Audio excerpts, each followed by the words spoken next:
అందరికీ నమస్కారం. Welcome back to VC media. అసలు ఆంధ్రప్రదేశ్లో అసలు ఏం జరుగుతుంది?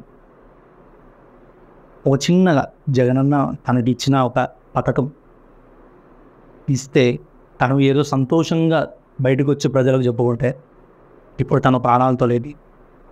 తన ప్రాణాలతో లేదు అంటే ఒకటే ఒక రీజన్, ట్రోలింగ్, మీమ్స్. తన మీద నెగిటివిటీ వచ్చింది.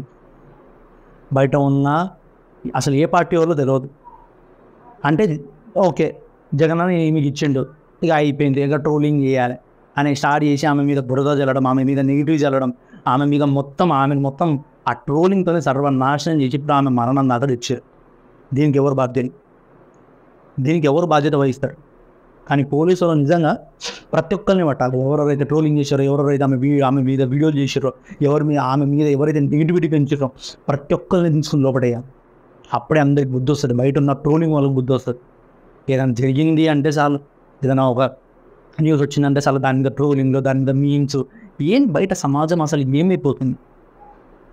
ఇది చాలామందికి అర్థమైతే ఏదో ఈజీ అనుకుంటారు. ఈ మధ్య చాలామంది బయట ఎట్లయిపోయారంటే ఈ రివ్యూవర్స్ కూడా నాకు దాని గురించి తర్వాత మాట్లాడదాం. మనం ఫస్ట్ దీని గురించి మాట్లాడదాం. ఇది ఎంతవరకు కరెక్ట్? మొత్తం ఆంధ్రప్రదేశ్ ప్రజలు మొత్తం ఒకసారి ఆలోచించండి, ఇది ఎంతవరకు కరెక్ట్? ఆమె గీతాంజలి దేవి ఎన్ని సంవత్సరాలు?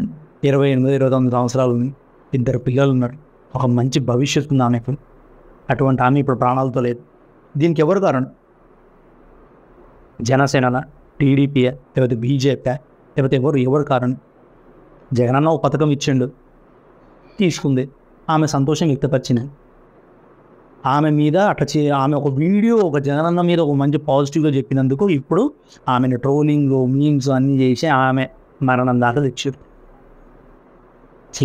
ఏం పరిస్థితి బయట? అసలు ఆంధ్రప్రదేశ్లో అసలు పొలిటికల్ ఎట్లా నడుస్తుంది? ఇదంతా ఆలోచించాలి ఒకసారి. ఎందుకంటే ఒక పార్టీ అయినా కానీ ఏదైనా కానీ ఆ సినిమాకి సంబంధించి కానీ ఒక పార్టీకి సంబంధించి కానీ ఒకసారి చూసుకోండి. ఎవరన్నా ఎవరి వ్యక్తిత్వం, ఎవరి ఇష్టం వాళ్ళది. ప్రతి ఒక్కరికి ఒక్కొక్కటి ఉంటుంది. ఒకరు పవన్ కళ్యాణ్ ఇష్టం, ఒకరు ప్రభాస్ అంటే ఇష్టం, ఒకరికి అల్లు అర్జున్ అంటే ఇష్టం. ఈడ కూడా అంతే, ఒకరికి పవన్ కళ్యాణ్ ఇష్టం, ఒకరికి చంద్రబాబు నాయుడు ఇష్టం, ఒకరికి జగన్ అంటే ఇష్టం. ప్రతి ఒక్కరికి వాళ్ళ వ్యక్తిత్వము ఒకటి ఉంటుంది అంతే. ఎవరి ఇష్టం వచ్చింది వాళ్ళు చెప్తారు. దాని మధ్యన మీరెవరు? అందరు ఆమె చెప్పుకుంటే మీరెవరు అసలు ఆమెను ప్రశ్నించడానికి, ఆమె మీద నెగిటివిటీ చల్లడానికి? రేస్ ఆమె మొత్తం ఈరోజు అయితే ఆల్రెడీ పోలీసు వాళ్ళు సీరియస్ యాక్షన్ తీసుకుంటారు దీని మీద. ఎవరెవరైతే ఆమె మీద కమెంట్ చేశారో వాళ్ళందరూ లిస్ట్ అవుట్ చేస్తారు. ఇప్పుడు లిస్ట్ అవుట్ చేసి అందరినీ బయటికి తీస్తారు. అప్పుడు తెలుస్తుంది అందరికీ. ఇదే నిజంగా ఈ యొక్క మరణం అనేది ఒక పెద్ద గుణపాఠం. అందరికీ ఒక పెద్ద గుణపాఠం. ఈ ట్రోలింగ్స్ అనేవి, ఈ మీమ్స్ అనేవి నిజంగా ఆగిపోతే నిజంగా ఒక సమాజం అనేది ఒక మంచి స్టేజ్లో పోతుంది. ఎందుకంటే ఏదైనా దొరికితే మంచి విషయం మీద చూడండి, ఎన్ని ట్రోలింగ్స్ వస్తాయి.